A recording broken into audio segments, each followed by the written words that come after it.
Died Sunday at her home in Plains, Georgia. In 1970, Jimmy was elected governor of Georgia. Rosalind campaigned by his side and on her own. That continued on the 1976 presidential campaign trail, where their fourth child, Amy, often joined them. As First Lady, she continued to be a sounding board for her husband. I look forward to consulting closely with him on a regular basis. She also traveled as his emissary, especially to Latin America. That's correspondent Major Garrett. Mrs. Carter chose mental health and issues impacting the elderly as her policy of focus and was the honorary chairwoman of the President's Commission on Mental Health.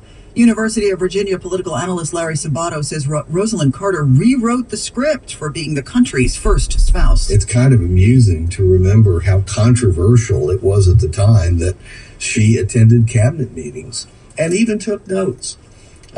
This is the kind of thing that we would find unsurprising and, in fact, constructive today, given the right president and first lady. Well, the president and Mrs. Biden issued a statement in part praising Rosalind Carter as a champion for equal rights and opportunities for women and girls and an advocate for mental health and wellness for every person. Former President George W. Bush called her a woman of dignity and strength. Rosalind Carter was 96. Former President Jimmy Carter, who has been receiving hospice care since February, is 99. The city medical examiner working to identify the human remains found last Friday at Breezy Point Beach. Cops think they know who it is. Police say the torso likely belongs to Emmy Award-winning filmmaker Ross McDonald. He lived in Brooklyn. He was last seen 2 weeks ago. It's believed that he drowned while swimming and his body became dismembered. McDonald won a 2021 Emmy for cinematography for his work on the Showtime series The Trade. His debut film, Colony, premiered at the Toronto International Film Festival and won the IDFA First Feature Award. A good deed turned into a nightmare for a couple in Uniondale. Authorities say as the couple was sitting in the parking lot of the McDonald's on Front Street, a 14-year-old boy asked for a ride to the train station, claiming he was just robbed. But as the couple was driving, the teenager, police say, punched, choked, and threatened the couple with a screwdriver. The driver later lost control and hit a church in Roosevelt. The teenager fled but was later arrested. The couple had been listed in stable condition at the hospital. The teenager faces a number of charges. Sophia Hall, 1010 Wins on 92.3 FM on Long Island. 1010 Wins Sports. The quarterbacks might have been even bigger stories Sunday than the final scores for the Jets and Giants. Yeah, Susan, Big Blue kicked off the afternoon with a 31-19 win in Washington. Tommy DeVito, 18 of 26, 246 yards, 3 touchdowns, no picks. Saquon, 83 yards rushing, and 2 touchdown catches. And the defense, Bob Papa on the Fan, forced 6 turnovers, but the Giants hurt their chances for a top draft pick by improving to 3-8 on the season. Meantime, Gang Green now 4-6 after getting blown out in Buffalo 32-6. And Zach Wilson got benched late third quarter. I promise we're just as frustrated as everybody else watching. That game was ugly. It's not the standard. It's not the expectation. But all we can do is try and improve and get better. And that's the first thing I'm going to do. With Coach Robert Saleh saying he'll tell us about the quarterback situation today. Mark Renee, 1010 Wins Sports on 92.3 FM. Now Bloomberg Money Watch and Steve Potusk. Well, the economy looks ready to slow in the new year, Susan, but avoid a damaging recession. According to Dow Jones, an ANZ economist expects GDP growth to average just over 1% next year. That is down from an estimated 2.4% this year. And look for Fed interest rate cuts to begin next summer. Now, Bayer taking a hit in European trading with shares suffering their worst one-day retreat, falling to the lowest level in more than a decade. Its Monsanto unit was ordered by a Missouri jury to pay more than $1.5 billion to 3 former Roundup users who blamed their cancers on the weed killer. And the company has stopped testing a new blood thinner drug because it wasn't effective. On Wall Street to start Thanksgiving week, S&P futures are higher, about 2 points. NASDAQ adding 23, but Dow futures have turned negative now, down 6 points. Bloomberg Money Watch at 26 and 56 past every hour. I'm Steve Potusk for 1010 Wins and 92.3 FM. Jets fans, don't miss the energy and action of game day at MetLife Stadium. Be there to see the green and white face face off against the Miami Dolphins, Atlanta Falcons, Houston Texans, and Washington Commanders this season. Oh! Deflected and intercepted. Quentin Williams. Jermaine Johnson, again, the first to get there. Lock in your seats to be there for every exciting moment at nyjets.com/tickets and get ready to bring the noise.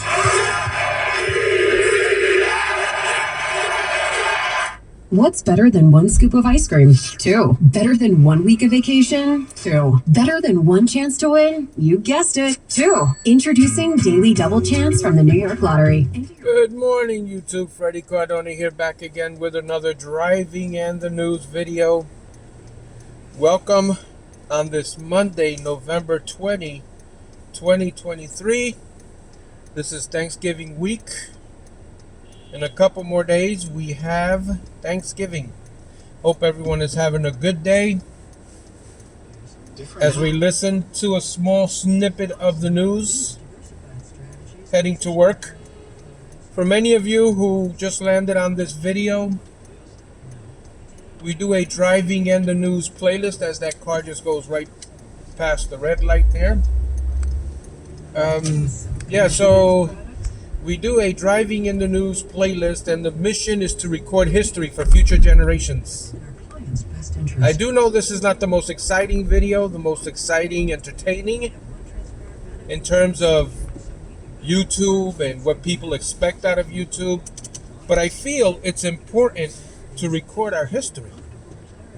That might be why most of our clients... And that's the purpose of this video, to record history for future generations. And yes, I do know that the internet records history, but a lot of the local stories get lost to history. Rescue device. Enter code HOLIDAY at lifeback.net to receive 20% off. Plus, you can see, even though the internet records the main, like the national news, with these videos, you can see the local news plus the streets on which those news occur. You can see the cars, the style of the cars. Good morning, I'm Susan Richard. Wins News Time 7:30. And a very good Monday morning, everyone. I'm Scott Stanford. A 32-year-old woman was thrown off the Bruckner Expressway in the Bronx yesterday morning after she was hit by a car. Police say the victim was involved in a fender bender, and she was exchanging info with the other person when she was hit and knocked off an overpass around 1:15 a.m. She died from her injuries. Police are on the hunt now for the driver of that car that just kept on going.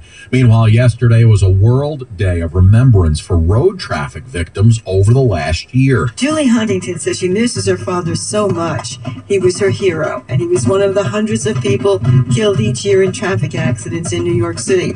She joined dozens of others walking through Astoria and stopping at 3 locations where people were killed this past year and a half. She said not only are they grieving and remembering, they're also fighting for change. We will call for safe streets and demand that our leaders acknowledge that every crash in this city is preventable and is a policy failure. Huntington said New York lawmakers prioritize speed and mobility of vehicles over human lives. She said this year deaths and injuries from vehicular traffic in Queens are up 35%. Carol DiUria, 1010 Wins at 92.3 FM in Astoria Park. Wins News Time, 7:31. Traffic and transit on the ones. We get you back out to the roads. What do you see, Karen Stewart? While the FDR Drive is still closed, southbound at 90th Street, we got an overhyped vehicle that hit the overpass there at 90th. All lanes are blocked, have been since really early this morning. Traffic is getting diverted off at 96, and the delays go back to the 140s on the southbound FDR Drive. Get off at 96th Street, take 2nd Avenue to travel southbound. Westbound to LIE, the lower level of 50th Street is still dealing with an accident, and the left lane is blocked there. The westbound Staten Island Expressway at Clove Road has got an accident in the HOV.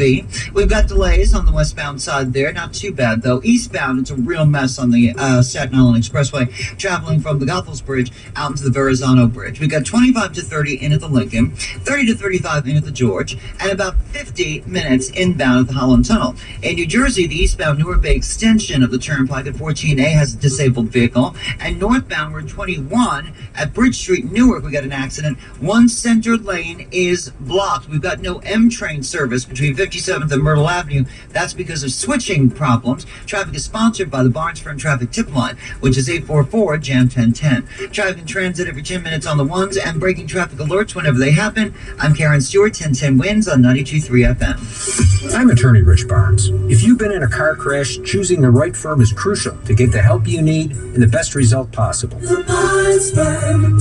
Injury attorneys, call 1-800-8-million. Manhattan, Long Island. Let's get a check of the AccuWeather 4-day forecast. Meteorologist Joe Lundberg. Joe, a lot of folks getting out of Dodge this week. How's it going to look? Well, it's going to be good if you're getting out of town in the next, say, 36 hours today. Lots of sunshine, dry roads, should be in good shape, about 44 for a high. And tonight will be partly cloudy, 34 in the city, upper 20s in most suburbs. Tomorrow starts out dry, but as the day wears on, rain will be moving at us from the west, and we'll get here before the evening rush. Our high tomorrow about 46. That rain will come down hard at times tomorrow night, even into Wednesday morning. So getting out during those time periods is not going to be the best idea because of wet highways. Temperatures on Wednesday will eventually get up to 56 as it does dry out in the afternoon, maybe some sun. Thanksgiving Day, though, if you're going to be around, it's going to be great. Lots of sunshine, a gusty breeze, and about 51 for an afternoon high. Sunny 37 in Central Park now. We're headed up to 44 later in Midtown.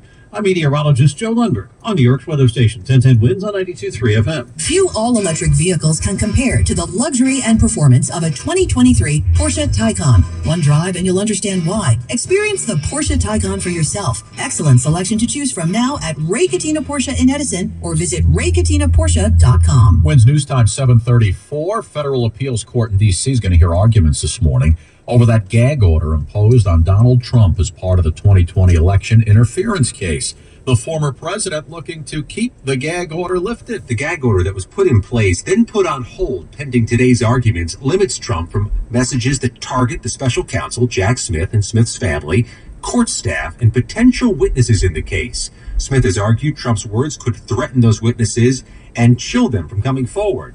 Trump will argue through his defense attorneys it limits his First Amendment rights and his ability to campaign. That's correspondent Scott McFarland. Nearly 200 National Guard soldiers near the southern border were served up Thanksgiving meals yesterday by the former president and Texas Governor Greg Abbott, who let everyone know who he stands behind in the 2024 election. I'm here today to officially proclaim my endorsement for Donald J. Trump to be president of the United States of America again. Winds News Time 7:35. Chaos at Brooklyn's Prospect Park yesterday as one guy just started shooting in broad daylight.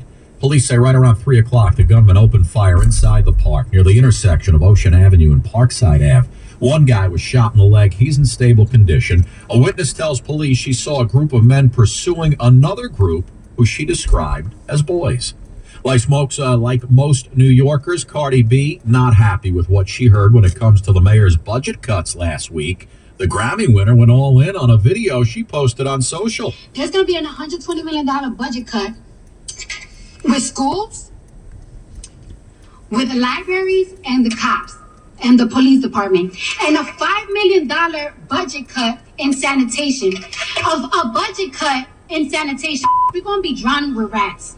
We're going to be drowning in rats. Mayor Adams plans on cutting $32 million from the city's sanitation, $547 million from the Department of Education, and $74 million from the FDNY, among many others. Well, it seems Travis is about to get pardoned. No, not Travis Kelce, not Travis Scott, or even Travis Tritt. Who knew there were so many Travises? We're talking about Travis the Turkey. He's the one lucky bird that gets the nod before Thanksgiving. It all goes down 11 a.m. over at Stu Leonard's in Paramus. Mr. Leonard will be joined by New Jersey state officials to give Travis the good news. Just fun to take one turkey from one of our farms and to pardon it with the lieutenant governor, which will be exciting. And then it'll go back to a nice farm again and live a long, happy life. That's what I'd like to do. Live on a farm, long, happy life. You used to call me on my cell phone. Well, Drake was your Rap Artist of the Year at the Billboard Music Awards, but who got Artist of the Year? Was it Bad Bunny, Morgan Wallen, or Taylor? 1010 Wins Entertainment's next. Jim Gaffigan here with some more straight. All right, guys, thank you so much for joining me on this glary Monday, Thanksgiving week. I hope you guys enjoyed the weekend, and we'll see you on the next video.